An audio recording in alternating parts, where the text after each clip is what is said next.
इतकी भक्ती असूनही आयुष्यातील समस्या का संपत नाहीत? खरं कारण इथे आहे. अवधूत चिंतन श्री गुरुदेव दत्त. दत्तगुरूंच्या कृपेने तुमच्या सर्व मनोकामना पूर्ण व्हाव्यात अशी गुरुचरणी प्रार्थना करून आजच्या व्हिडिओला सुरुवात करूया. श्री गुरुदेव दत्त. भाग 1. श्रद्धेची खरी कसोटी. अनेकदा आपण देवाची मनोभावे सेवा करतो, तरीही संकटे पाठ सोडत नाहीत. मनात विचार येतो की माझंच का? पण लक्षात घ्या, भक्ती म्हणजे संकटांचा अभाव नव्हे, तर संकटांशी लढण्याचे बळ आहे. जेव्हा सोन्याला अग्नीत टाकले जाते, तेव्हाच त्याचे शुद्ध कुंदन होते. तुमच्या आयुष्यातील अडचणी या तुमच्या प्रारब्धाचा भाग असू शकतात. देव तुम्हाला त्रास देत नाही, तर तो तुम्हाला त्या परिस्थितीतून बाहेर पडण्याची ताकद देत असतो. तुमची श्रद्धा केवळ सुखापुरती मर्यादित नसावी, तर ती दुःखातही तितकीच अढळ असायला हवी. हाच भक्तीचा पहिला आणि मुख्य टप्पा आहे. भाग 2. प्रारब्ध आणि संचित कर्म. आपण या जन्मात चांगली कर्मे करतो, पण आपल्यासोबत मागील अनेक जन्मांचे संचित कर्म असते. ज्याप्रमाणे बँकेतील जुने कर्ज फेडल्याशिवाय नवीन व्यवहार सुरळीत होत नाही, तसेच प्रारब्ध असते. भक्ती केल्यामुळे आपली कर्मे पूर्णपणे नष्ट होत नाहीत, तर त्यांची तीव्रता कमी होते. समजा नशिबात मोठा अपघात असेल, तर भक्तीच्या बळावर तुम्हाला केवळ छोटीशी जखम होऊन तुम्ही वाचता. भक्ती म्हणजे दुःखावर लावलेली एक फुंकर आहे, ज्यामुळे माझ्या वाटेला हे का आले, यापेक्षा मी यातून कसा बाहेर पडू यावर लक्ष केंद्रित करणे आवश्यक आहे. भाग 3. भक्तीतील व्यावसायिक दृष्टिकोन. अनेकदा आपली भक्ती देण्याघेण्याच्या व्यवहारावर आधारित असते.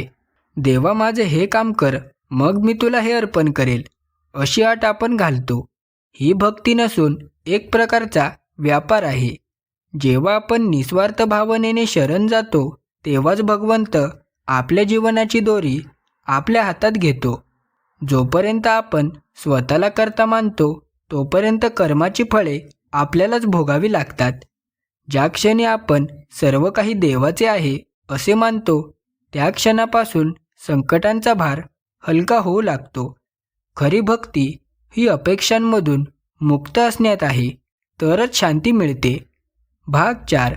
आध्यात्मिक ऊर्जेचा अडथळा.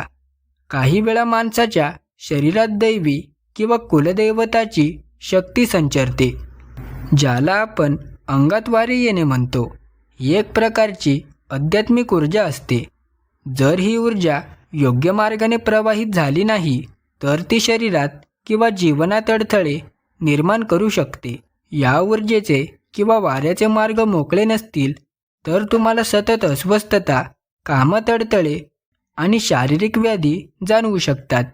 ही शक्ती तुमची सेवा किंवा भक्ती मागत आहे, पण तिला योग्य दिशा न मिळाल्यामुळे ती तुमच्या प्रगतीत अडसर ठरते. हे समजून घेणे अत्यंत महत्त्वाचे आहे. भाग 5. ऊर्जेचे मार्ग आणि साधना. अंगात वारे असूनही जर अडचणी संपत नसतील, तर त्याचा अर्थ असा की तुमची आध्यात्मिक चॅनल्स बंद आहेत.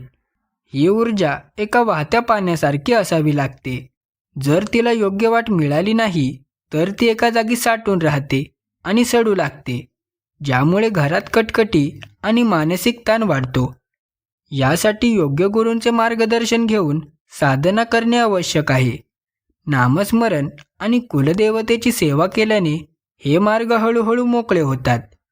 एकदा काही ऊर्जा प्रवाहित झाली की तीच शक्ती तुमच्यासाठी संरक्षणाचे कवच बनते आणि संकटांचे निवारण करते. भाग 6. संयम आणि वेळेचे महत्त्व. आपल्याला प्रत्येक गोष्टीची फळं लगेच हवी असतात, पण निसर्गाचा नियम असा आहे, झाड लावल्याबरोबर त्याला फळे येत नाही. भक्ती हे एक बीज आहे, जे रुजायला आणि फळ द्यायला वेळ घेते. आपण अनेकदा शेवटच्या क्षणी धीर सोडतो आणि देवाला दोष देतो. कदाचित तुमचे संकट संपायला आता फक्त काही पावलेच उरली असतील. भक्ती आपल्याला संयम शिकवते. देव तुम्हाला ते देत नाही जे तुम्हाला हवे आहे, तर तो ते देतो जे तुमच्यासाठी योग्य आहे. योग्य वेळेची प्रतीक्षा करणे हीच खऱ्या भक्ताची सर्वात मोठी साधना आहे. भाग 7. वास्तुदोष आणि पितृदोष. कधीकधी भक्ती करूनही यश मिळत नाही, कारण आपल्या घरातील ऊर्जा नकारात्मक असते. वास्तुदोष किंवा पितृदोष यामुळे प्रगती खुंटते. भक्ती करताना या व्यावहारिक गोष्टींकडे दुर्लक्ष करून चालत नाही. पितरांचे आशीर्वाद नसल्यास घरात कलह आणि आर्थिक टंचाई राहते. आपल्या पूर्वजांचे स्मरण करणे आणि त्यांच्या नावाने दानधर्म करणे हे देखील भक्तीचाच एक भाग आहे. जेव्हा तुम्ही पितरांना तृप्त करता आणि वास्तू शुद्ध ठेवता, तेव्हा तुमच्या देवपूजेचे फळ तुम्हाला अधिक वेगाने मिळू लागते. अध्यात्म आणि व्यवहार यांचा समतोल राखणे ही यशाची गुरुकिल्ली आहे. भाग 8. आंतरिक शुद्धीची गरज. आपण बाहेरून देवाचे नाम घेतो, पण आतून ईर्ष्या, क्रोध आणि लोभ सोडत नाही. जोपर्यंत मनशुद्धी होत नाही, तोपर्यंत ईश्वरी कृपा पूर्णपणे अनुभवता येत नाही. ज्याप्रमाणे घाण भांड्यात दूध ओतले तर ते नासते, तसेच अशुद्ध मनात भीती टिकत नाही. इतरांचे वाईट चिंतून केलेली पूजा कधीच फळत नाही. भक्ती म्हणजे केवळ मंत्र म्हणणे नव्हे, तर आपल्या स्वभावात बदल करणे होय. जेव्हा आपण दया, क्षमा आणि शांती अंगी बनवतो, तेव्हा जीवनातील अर्ध्या समस्या आपोआप मिटतात. अंतर्मन स्वच्छ करा, ईश्वराचा प्रकाश तिथे नक्की पडेल. भाग 9. कृपेचा अदृश्य हात.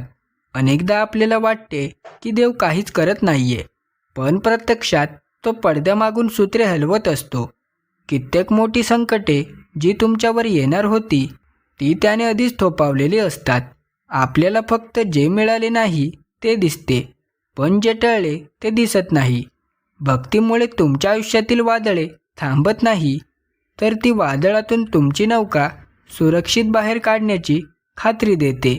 ईश्वराच्या नियोजनावर विश्वास ठेवा. त्याने तुमच्यासाठी जे ठरवले आहे ते तुमच्या कल्पनेपेक्षा कितीतरी पटीने मोठे आणि चांगले आहे, हे विसरू नका. भाग 10. शरणागतीचा महिमा. भक्तीचा सर्वोच्च टप्पा म्हणजे शरणागती. जेव्हा आपण म्हणतो, हे देवा, आता मी सर्व तुला सोपवले आहे, तेव्हा आपली जबाबदारी देवाची होते. जोपर्यंत आपण मी आणि माझे यात अडकलो आहोत, तोपर्यंत ओझे आपल्यालाच व्हायचे आहे. संकटांना घाबरण्यापेक्षा ते देवाच्या चरणी अर्पण करा. अंगातील वारे असो किंवा नशिबातील अडथळे, पूर्ण शरणागती पत्करली की सर्व मार्ग मोकळे होतात. ईश्वरी शक्ती कधीही आपल्या भक्ताला वाऱ्यावर सोडत नाही. तुमची श्रद्धा जितकी सखोल असेल, तितकेच ईश्वराचे साह्य तुम्हाला प्रकर्षाने जाणवू लागेल. भाग 11. नववा प्रवास. विश्वास आणि कर्म. शेवटी एक गोष्ट लक्षात ठेवा, भक्ती ही पळवाट नसून जगण्याची पद्धत आहे. अडचणी येतात कारण त्या आपल्याला काहीतरी शिकवू इच्छितात. अंगातील शक्तीचे मार्ग मोकळे करा, कर्मावर विश्वास ठेवा आणि देवावर नितांत श्रद्धा ठेवा. संकटे ही केवळ पावण्यासारखी असतात, ती कायमस्वरूपी नसतात. तुमची भक्ती तुम्हाला या संघर्षातून तावून सुलाखून बाहेर काढेल. आज जे दुःख वाटते आहे, उद्या तेच तुमच्या अनुभवाची शिदोरी बनेन.